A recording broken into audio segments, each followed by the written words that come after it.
I'm Tara Romans, and I grew up in Lander. I was born and raised here. I'm Tony Romans.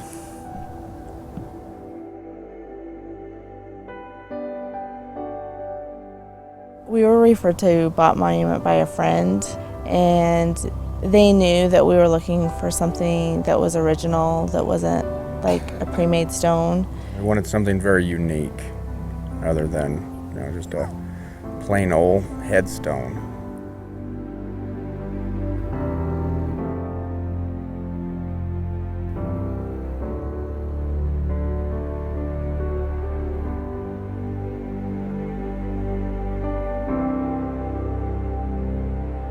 They're very much into listening to you and listening to what your needs are and what your goals are to achieve with something like this. It's not an easy process, and as hard as it was, Drew made it extremely easy for us to make decisions and to give us options. It didn't seem extremely overwhelming. He made it seem very comfortable.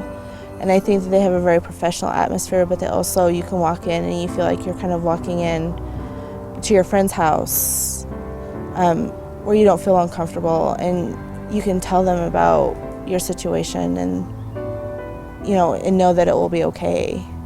We kind of gave him a general idea of what we were wanting, and then we kind of just let him go and have carte blanche on the headstone.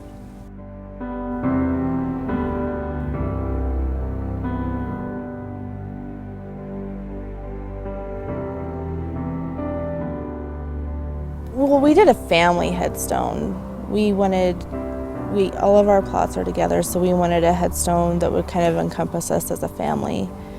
And we used Addison's headstone as a centerpiece. Our two stones at each end are very contemporary, but they're very plain, they're very simple. They have nothing but our names and dates on them, because we wanted the focus to be on Addison. The base of it kind of comes up into a cradle effect, and the center part of Addison's stone is actually a misshapen heart. And Drew made it so it looked like we were actually cradling the heart, or cradling our daughter. And then he took the heart and he sandblasted the red granite that it was on and made it into different tones to make them look like balloons. And the day after her memorial service, we actually let go 300 balloons at the end of the service. Some of the special features that we had put on to the stone were a photograph of her playing in a flower pot. And the picture was taken right after Tara had planted the flowers in it, and Addison came along and pulled all the flowers out of it and just decided she was going to just play in the dirt. She loved frogs, so we had to have frogs incorporated into it. There's one jumping from my stone toward hers, and then there's another sitting on Tara's headstone, just kind of sitting there. She loved mud puddles. She'd just go out and just run in them, jump in them, play in them. And we had an artist, a local Riverton artist, draw a picture of her playing in a mud puddle, and it was also etched on the back.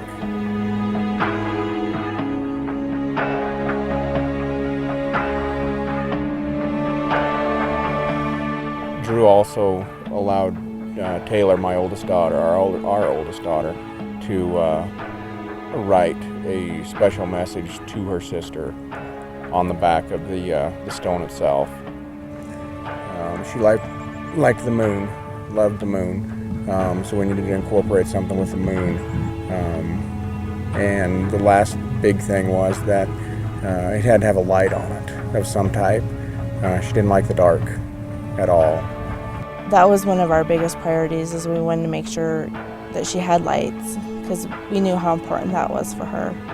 There's 3 blocks that contain the solar panels, and the fronts of the block spells out Addie, which was her nickname. And then there's 3 balloons that coming up out of those, actually, which encase the LED lights.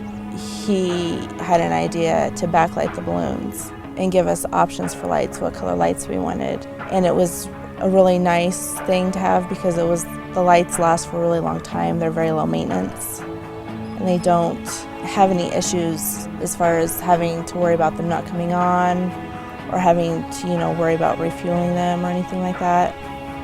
And it looks really nice. It very much represents our daughter and who she was as a child. And it's nice to go up there and to see it and, to know that if she was here that she would absolutely love it. She would love everything about it. In a way, it's a level of comfort because you have something up there for her. For us, we kind of looked at it was like the last big present that we could give her. To me, it came out better than what I expected it was going to be. It was overwhelming.